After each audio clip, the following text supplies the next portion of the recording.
Let us not become weary in doing good, for at the proper time we will reap a harvest if we do not give up. There are days when patience feels thin and hope seems distant. Doing the right thing may cost us comfort, approval, or simply more effort than we feel we have left.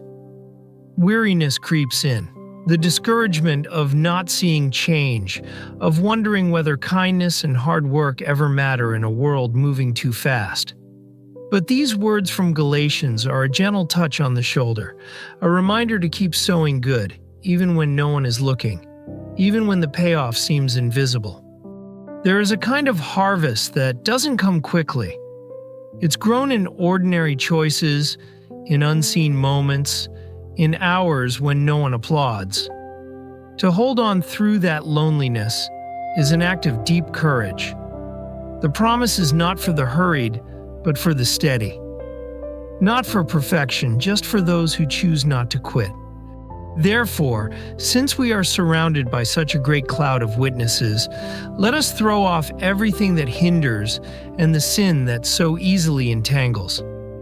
And let us run with perseverance the race marked out for us. The image here is ancient. Athletes gathered in the dust of an arena, watched by countless faces in the stands. But the cloud of witnesses stretches farther than any stadium. It reaches through generations, those who have gone before, who know the weight of struggle and the taste of endurance.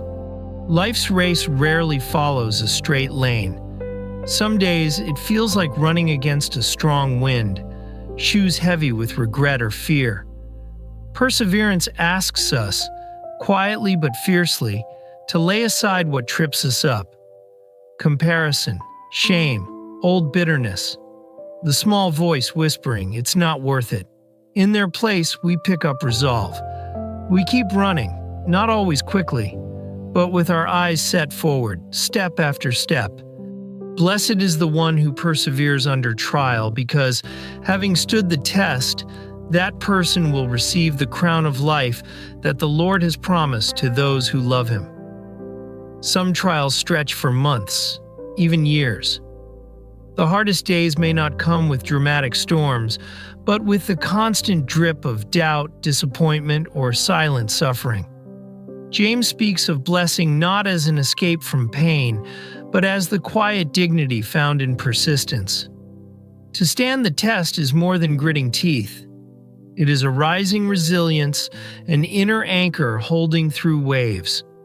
The crown of life is not always seen by those around us. Sometimes it's the simple, lasting peace that grows inside, a gentle knowing that we have not been alone and we have not been forgotten. Not only so, but we also glory in our sufferings, because we know that suffering produces perseverance. Suffering is not a school anyone wishes to attend. It finds us sometimes without warning. Yet, in the aching hours, something shifts. We discover that the heart stretches, not because we wanted it to, but because it must. Perseverance grows quietly, not in the absence of hardship, but in its midst. There's no avoiding the hard seasons. But in looking back, we realize we have become more than we were, the roots extending deeper, made strong in unseen ways. I have fought the good fight. I have finished the race. I have kept the faith.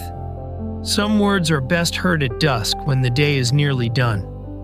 Paul's voice at the end of his journey is not triumphant in the way of winning, but content in the way of enduring. This is the gift at the end of perseverance. To look back, knowing we stayed faithful through difficulty, lived with intention, stood our ground when it counted. The finish line is not perfection. It's arriving with a heart that has kept showing up, scarred perhaps, but still open. The ancient invitation is simple. Do not give up. There is meaning in every quiet effort. Perseverance grows in silence, and in time, it bears a harvest nothing else can yield. Let this truth settle and stay a while, even on the hardest days. Amen.